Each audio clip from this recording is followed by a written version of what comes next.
Bu, ketika ibu yang punya kitab hadis qudsi nanti bisa dilihat di dalam bab keikhlasan.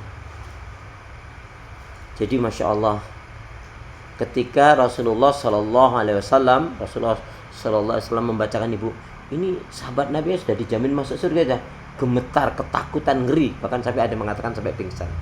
Apa itu bu? Ketika malaikat menyodorkan satu kitab. Duhai Allah, ini kitab catatan amalan hambamu ya Allah. Semuanya baik dalam pandangan manusia. Pun malaikat mengatakan ini baik. Maka kata Allah apa? Lemparkan kitab itu. Ya sahabat, ya malaikat ya terkejut, takjub, kaget. Maka malaikat bertanya kembali, ya Allah, ini baik sekali dalam pandangan manusia maupun dalam pandangan malaikat. Maka jawab Allah apa? Ya. Memang amalan yang dilakukan hamba ini baik dalam pandangan manusia. Pujian sanjungan pun telah dia dapatkan. Tetapi hamba ini melakukan amalan selain mencari mengharapkan ridhaku, dia juga mengharapkan pujian sanjungan manusia. Dan Allah tandaskan, Bu, dan Allah hanya menerima amalan yang semata-mata ikhlas karena Allah saja. Tidak ada tanpa pamrih, tidak ada yang lain. Maka setelah itu malaikat melemparkan kitab tersebut. Ini menunjukkan bahwa sesungguhnya kita memang wajib menjaga keikhlasan hati. Ibu sering saya ajarin, sudah saya ajarin, iringilah semua amal kebaikan ibadah dengan ikhlas. Ikhlas itu kan landasannya. Ikhlas itu landasannya. Iringilah amal kebaikan ibadah kita dengan iman kitanya. Iringilah amal kebaikan ibadah kita dengan ilmu, landasannya. Iringilah amal kebaikan ibadah kita dengan istighfar. Ibu contohnya kita habis sholat, Assalamualaikum warahmatullah, Assalamualaikum warahmatullah. Apa yang kita baca? Astagfirullah. Kita habis sholat, bukan maksiat dosa. Tapi kenapa demikian? Khawatirnya bun, ada yang kita lakukan tidak benar, tidak khusyuk, tidak tumanina, tergesa-gesa. Bahkan ada loh yang sholatnya sampai cauka. Ini bermasalah. Orang yang sholatnya sampai cauka ini bermasalah. Pasti nggak khusyuk orang yang sholatnya cauka. Kacau. Ya.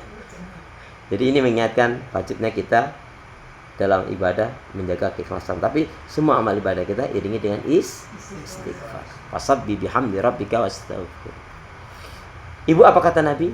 Ala wa inna fil jasadi mudghah.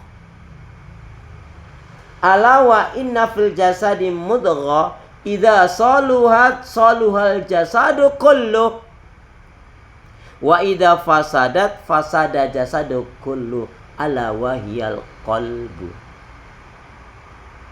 Ketahuilah dalam diri manusia itu ada segumpal darah, sekedar daging.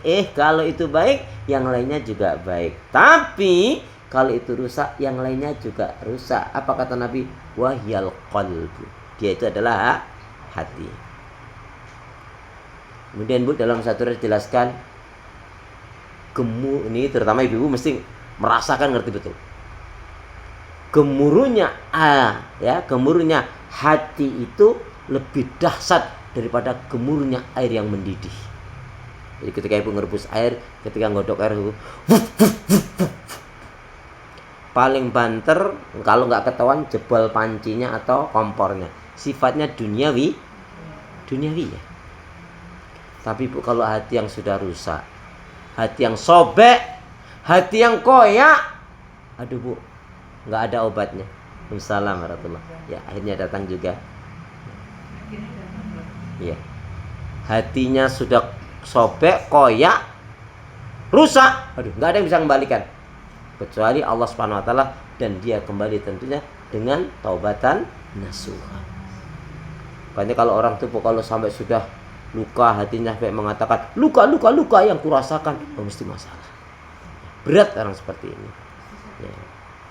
Kemudian ibu ingat, kita selalu diajari doa oleh Nabi, ya muqallibal qulub tsabbit qalbi ala dinika. Wahai yang membolak-balikkan hati, tetapkan aku di atas agama. Kita diajari oleh Nabi apa? Begitu untuk doa ke hati kita tuh, ya musarifal qulub, ya muqallibal qulub, wahai jiwa yang membolak-balikkan hati, tetapkanlah hatiku di atas petunjuk hidayahmu. Pun kita dalam doa, Rabbana la tuzigh qulubana ba'da id hadaitana wa hab lana min ladunka rahmah innaka antal wahhab. Perhatikan ya redaksinya. Rabbana la tuzigh qulubana ba'da id hadaitana wa hab lana min ladunka rahmah innaka antal wahhab. Wahai ya Allah, Rabbana, janganlah kau bengkokkan, jangan kau palingkan, jangan kau sesatkan, jangan kau buat condong hati kami ya Allah pada keburukan, kesesatan, kemungkaran, maksiat dan dosa setelah petunjuk hidayah kau berikan kepada kami. Bu, kok redaksinya menggunakan bahasanya hati? Kok nggak telinga? Padahal telinga ini banyak yang didengar macam-macam. Kok nggak mata? Mata ini juga banyak yang lihat yang macam-macam. Kok nggak mulut, lidah? Mulut lidah ini juga yang diucapkan macam-macam. Kok nggak pikiran? Tapi kok bahasanya hati? Karena hati itu rajanya dalam tubuh manusia. Kalau baik, lainnya baik. Makanya kata Nabi, kalau hatinya baik, mesti yang lainnya baik. Maka kalau yang hari ini kasar sikapnya, perilakunya nggak baik, zalim, jahat, durhaka, menentang, buruk dan lain sebagainya, pasti hatinya nggak baik.